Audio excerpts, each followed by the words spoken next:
Hey guys, welcome to Devbhoomi Career Point. तो देखिए दोस्तों, उत्तराखंड आर्ट एंड कल्चर का एक महत्वपूर्ण टॉपिक है। यहाँ पर देखेंगे हम उत्तराखंड की कला एवं संस्कृति के अंतर्गत एक बहुत ही महत्वपूर्ण क्वेश्चन हमेशा बनता है एग्जाम में, रम्माण उत्सव। ठीक है, तो रम्माण उत्सव क्या है दोस्तों, क्या इसमें नृत्य शैलियाँ हैं, कब इसको यूनेस्को की धरोहर सूची में शामिल किया गया, बहुत से महत्वपूर्ण तथ्यों को आप जानेंगे आज के इस टॉपिक में। तो कुछ महत्वपूर्ण हमारी कला एवं संस्कृति के तत्व ऐसे हैं दोस्तों जो कि एग्जाम में बनने की संभावना बहुत ज़्यादा होती है। उन्हीं में से एक है दोस्तों रम्माण उत्सव। ठीक है, इसलिए आज का ये टॉपिक आपके लिए लाया गया है। तो अच्छे से समझना है रम्माण उत्सव है क्या। तो रम्माण उत्सव की मैं बात करूँ दोस्तों, इसको हम सिंपली में देखिए, आपको सरल भाषा में हमेशा समझाता हूँ कोई भी टॉपिक। आप गाँव में अपनी रामलीला देखते हैं, हम अपने गाँव में रामलीला देखते हैं। रामलीला में क्या होता है, भगवान राम का जो हमारा जन्म था, भगवान राम की पूरी जीवन कथा थी, उसको प्रेजेंट किया जाता है। लेकिन वो कैसे प्रेजेंट किया जाता है, बोल के। रामलीला के जो भी कलाकार होते हैं दोस्तों, आपने देखा होगा, वो आपस में क्या करते हैं, संवाद करते हैं, यानी कि आपस में बोलते हैं। लेकिन रम्माण जो उत्सव है दोस्तों, रम्माण उत्सव के अंतर्गत बहुत सी चीज़ें आती हैं।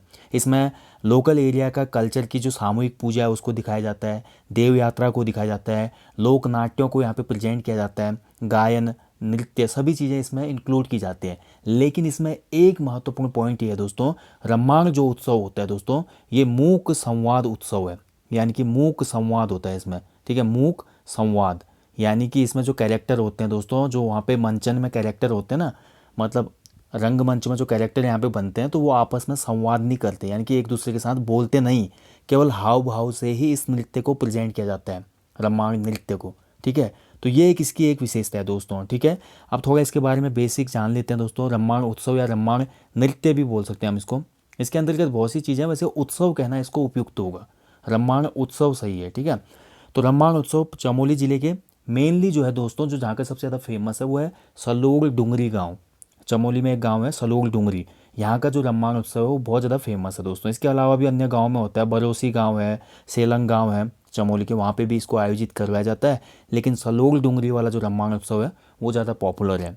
रम्माण मेला कभी 11 दिन के लिए आयोजित होता है, कभी 13 दिन के लिए आयोजित होता है, ऐसा कोई फिक्स इसका ड्यूरेशन नहीं है, 11 या 13 दिन तक ये चलते रहता है। अब इस उत्सव में होता क्या है, ठीक है, तो इस उत्सव में दोस्तों होता है, देखिए, सामूहिक पूजा, देव यात्रा, लोक नाट्य, नृत्य, गायन, ये सभी चीज़ें इसमें दिखाई जाते हैं दोस्तों। ठीक है, विविध रंगीय आयोजन यहाँ पे किए जाते हैं इस प्रकार के। और सिंपली मैं बोलूँ तो दोस्तों, यहाँ पर मुखौटे पहन के कैरेक्टरों के द्वारा इन सभी चीज़ों को प्रेजेंट किया जाता है इस उत्सव के अंतर्गत। बस यही है रम्माण उत्सव। लेकिन इसमें कुछ शैलियाँ हैं। मुखौटे शैली में कुछ 2 प्रकार के मुखौटे होते हैं, नृत्य शैलियाँ 4 प्रकार की होती हैं। तो कौन कौन सी हैं वो थोड़ा हम देख लेते हैं दोस्तों।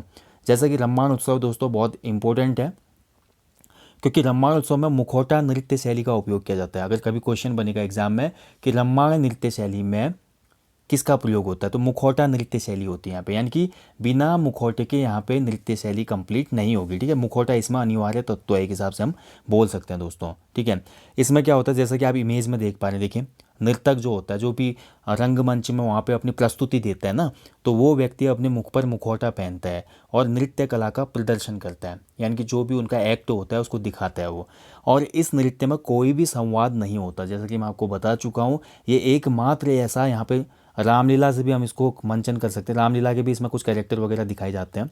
ठीक है, तो एक हिसाब से हम ऐसा यहाँ पे बोल सकते हैं, एक ऐसा नाटक या उत्सव है रम्माण, जिसमें बिल्कुल भी कैरेक्टर आपस में नहीं बोलते, मूक रहते हैं, वो साइलेंट रहते हैं। साइलेंट एक्टिंग आप देखते हैं ना, कभी कभी दूरदर्शन में आ जाता है कोई ऐसा नाटक, या हमारा कोई ऐसा चलचित्र चल रहा होता है जिसमें खाली हाव भावों से ही पूरा वहाँ पे नाटक दिखाने की कोशिश की जाती है, वैसे ही हाव भावों से, अभिव्यक्तियों से ही रम्माण उत्सव को भी दिखाया जाता है।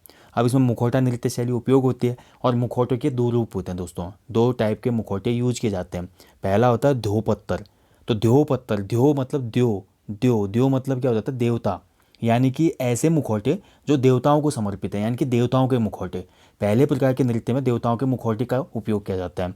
दूसरा प्रकार है दोस्तों खेलियारी पत्तर। ठीक है, खेलियारी पत्तर कहते हैं इसको। तो खेलियारी पत्तर, इसका जो सही प्रोनाउंसिएशन है वो ये ऐसा है, ख य ला री। ठीक है, खिलाड़ी, खिलाड़ी मतलब खेलने के लिए, मनोरंजन के लिए, यानी कि जो मनोरंजन के लिए मुखौटे बनाए गए। एक प्रकार के मुखौटे सिर्फ हमारी देवताओं की कथाओं को यहाँ पे मंचन करने के लिए बनाए जाते हैं, उपयोग किए जाते हैं, जिनको धो पत्थर कहा जाता है। दूसरा टाइप का जो होता है मनोरंजन के लिए, इंटरटेनमेंट के लिए, हंसी मजाक के लिए और अन्य एक्ट दिखाने के लिए होता है, जिसको खिलियारी पत्थर कहा जाता है दोस्तों। ठीक है, ये इस नृत्य की या इस उत्सव की एक प्रमुख विशेषता है। सेम जो हमारा खिलाड़ी पत्थर वाले मुखौटे हैं दोस्तों, ये हमारा उपयोग किए जाते हैं एक अन्य उत्सव में जो कि पिथौरागढ़ जनपद में आयोजित होता है, जिसको हिल जात्रा कहते हैं। हिल जात्रा में भी दोस्तों मुखौटा जो नृत्य है वो महत्वपूर्ण है। और हिल जात्रा का जो मेन कैरेक्टर होता है वो लखिया भूत कहलाता है। लखिया भूत का जो कैरेक्टर होता है दोस्तों, वो भी एक भयानक मुखौटा पहनता है अपना, ठीक है। तो यहाँ पर यूज होते हैं ये चीज़ें। तो हमारे मुखौटे और कहाँ कहाँ पे यूज़ होते हैं, एक इंपॉर्टेंट पॉइंट है। अब जैसा कि आप इमेज में देख पा रहे हैं, इस तरह का यहाँ पे मूक संवाद होता है। जैसा कि मैं आपको बता चुका, बोलना वोलना कुछ नहीं है, केवल हाव भावों से, अभिव्यक्तियों से पूरे कार्यक्रम को प्रेजेंट करना ही रामायण उत्सव की विशेषता होती है। अब कुछ अन्य बातें देख लेते हैं। तो रामायण के जो विशेष नृत्य होते हैं, यानी कि रामायण उत्सव के अंतर्गत जो नृत्य किए जाते हैं, उसमें अलग अलग टाइप के 4 नृत्य होते हैं। जिसमें पहला है दोस्तों बगिया बगियान, ठीक है। तो बगिया बगियान जो नृत्य है दोस्तों, ये नृत्य बेसिकली बेस्ड है तिब्बत के व्यापारियों पर आधारित। आपको पता है ना, भोटिया और तिब्बत व्यापार होता था प्राचीन काल में। 1962 से पहले चमोली के दर्रों से भी हम जाते थे, तिब्बत में एंटर करते थे यहाँ के भोटिया लोग। तो इसी भोटिया तिब्बत व्यापार पर आधारित बगिया बगियांग नृत्य होता है। यहाँ पे ये दिखाया जाता है कि तिब्बत के जो व्यापारी हैं उन पर हुए चोरी व लूटपाट की घटना का पूरा विवरण नृत्य के माध्यम से प्रेजेंट किया जाता है। इसके बाद जो अगला टाइप का है दोस्तों, वो म्योर मुरैंग है, ठीक है। तो म्योर मुरैंग जो नृत्य होता है, इसका मतलब बेसिक ये बेस किस पे बेस्ड होता है, तो ये हमारा दोस्तों पहाड़ों पे जितनी भी हमारी दैनिक परेशानियां होती हैं, यानी कि जो डिफ़िकल्टीज होती हैं डेली की, उनको इस म्योर मुरैंग में दिखाया जाता है। जैसे कि यहाँ की महिलाएं लकड़ी काटने जाती है जंगल में, घास काटने जाती हैं, ठीक है। और जंगली जानवर के द्वारा वो डर जाती हैं, कभी बाघ का अटैक हो जाता है, कभी भालू का अटैक हो जाता है, कभी कोई अन्य पशु अटैक कर देता है। तो कुछ ऐसे टाइप के आक्रमण का चित्रण इस म्योर मुरैंग में करवाया जाता है। इसके बाद तीसरा प्रकार है रामायण का माल मल्ल।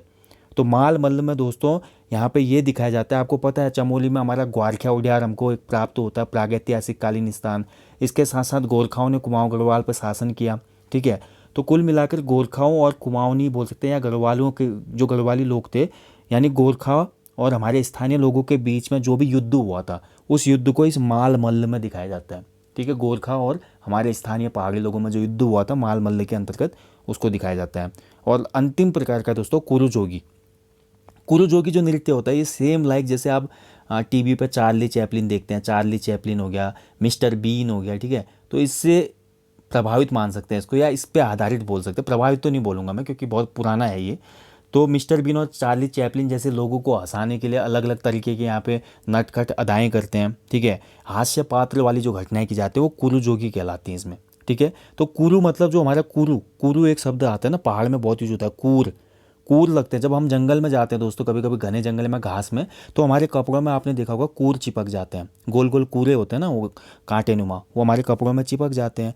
तो यहाँ पर हमारा एक पात्र होता है कुरु जोगी नृत्य के अंतर्गत, हास्य पात्र, जो अपने शरीर पर चिपकने वाली विशेष प्रकार की जो घास होती है कुरु, तो उसको लगाए रहता है और लोगों के बीच में घुस जाता है वो, ठीक है। और लोग इधर उधर भागने लगते हैं। लेकिन कुरु जोगी क्या करता है, अपने शरीर में जो कूरे चिपके होते हैं उनको लोगों के ऊपर फेंकता है, मतलब लोगों को फेंकता है और लोगों को हंसाने और मनोरंजन का कार्य करने की पूरी कोशिश करते हैं यहाँ पे। इसी नृत्य को कुरु जोगी कहा जाता है। तो ये 4 टाइप के हमें विशेष यहाँ पे नृत्य देखने को मिलते हैं रामायण के अंतर्गत। इसके अलावा बहुत से प्रदर्शन होते हैं, जैसे कि 11 दिन तक या 13 दिन तक चलता है मेला या उत्सव, तो अन्य चीज़ें भी इसमें दिखाई जाती हैं। ये कुछ विशेष नृत्य के यहाँ पे रूप थे। इसमें सबसे महत्वपूर्ण मैं बोलूँगा दोस्तों बंगिया और बंगियांग है, ठीक है। तो बंगिया बंगियांग जो नृत्य है दोस्तों, ये महत्वपूर्ण क्वेश्चन बन सकता है कभी कि उत्तराखंड राज्य का कौन सा ऐसा नृत्य है जो हमारे भोटिया तिब्बत व्यापारियों पर आधारित है, ठीक है। तो कौन सा ऐसा नृत्य है जो तिब्बत के व्यापारियों पर आधारित है, या भोटिया तिब्बत व्यापार पर आधारित है, या भोटिया तिब्बत व्यापारियों के जो चोरी या लूटपाट होती थी उनके साथ उस पर आधारित है। तो ये हमारा ये हो जाएगा, ठीक है। तो आपको ऐसे याद रखना है कुछ महत्वपूर्ण विशेषताएं हैं। अन्य कुछ महत्वपूर्ण तथ्य इसके बारे में जान लेते हैं। अब ये बात तो हो गई हमारी रामायण उत्सव। लोकल एरिया पे तो बहुत अच्छे से हो रहा था, स्थानीय ढंग पे हम देखें तो बहुत अच्छे से इसको आयोजित करवाया जा रहा था। लेकिन रामायण कौतिक या रामायण उत्सव को देखा जाए तो इंटरनेशनल जो हमारी पहचान दिलाए दोस्तों, इंटरनेशनल फेम दिलाया, वो डॉक्टर कुशल सिंह भंडारी जी ने दिलाया, ठीक है। तो गांव के एक टीचर हैं हमारे कुशल सिंह भंडारी जी। तो उन गांव के टीचरों ने ही दोस्तों यहाँ पर काफ़ी ज़्यादा प्रयास किया। सबसे पहले इन्होंने रामायण को लिपिबद्ध किया और अंग्रेजी में अनुवाद किया। रामायण में जो भी हमारा मतलब किस तरह की इसमें नृत्य शैलियाँ होती है, क्या होते हैं, इन सभी के हमारा एक लेख लिख दिया उन्होंने, ठीक है। उसके बाद इन्होंने गढ़वाल जो हमारा कला निष्पादन केंद्र है उसकी सहायता से इंदिरा गांधी राष्ट्रीय कला केंद्र में इसको प्रेजेंट किया, और बोला गया कि यहाँ की जितने उस समय हमारी टीम थी, सलोल डुंगरा की जो टीम थी दोस्तों, वहाँ पे गई, उसने वहाँ पे प्रेजेंटेशन दिया और बहुत ज़्यादा पसंद आया लोगों को। इसके बाद देखिए भारत सरकार ने यूनेस्को को भेज दिया हमारे रामायण उत्सव को, कि बोला कि हमारे एक अमूर्त सांस्कृतिक धरोहर है, इसको आप प्लीज़ सूचीबद्ध कीजिए। तो फाइनली क्या हुआ, 2 अक्टूबर 2009 को यूनेस्को ने रामायण को विश्व के अमूर्त सांस्कृतिक धरोहर सूची में शामिल कर दिया दोस्तों। ठीक है, तो एक महत्वपूर्ण उपलब्धि है हमारे राज्य के किसी लोक उत्सव के लिए कि उसको यूनेस्को में शामिल किया गया। तो ये डेट भी काफ़ी महत्वपूर्ण है, आपने याद रखना है कि कब शामिल किया गया हमारे यूनेस्को में रामायण को, तो 2 अक्टूबर 2009। तो ये बेसिकली पूरी जानकारी थी दोस्तों हमारे रामायण उत्सव के बारे में। चमोली जनपद के सलोल डुंगरी गांव का रामायण जो है सबसे फेमस है। कभी भी क्वेश्चन बनेगा आपका कि रामायण उत्सव कहाँ पे आयोजित होता है, किस जनपद में, तो चमोली। ठीक है, तो ये कुछ कैरेक्टर आप देख सकते हैं, ये मुखौटा देखिए आप। ठीक है, इस तरह के मुखौटे यहाँ पे आधारित नृत्य होते हैं, इसलिए बहुत ज़्यादा पॉपुलर है। गणतंत्र दिवस की झांकी में भी हमारा रामायण उत्सव प्रेजेंट हो चुका है दोस्तों, जैसा कि आप देख पा रहे हैं। गणतंत्र दिवस की झांकी में ही उत्तराखंड के इस नृत्य को या उत्सव को प्रेजेंट किया गया था दोस्तों। ठीक है, तो दोस्तों ये था आज रामायण उत्सव, जाना हमने अपनी अनूठी कला संस्कृति के बारे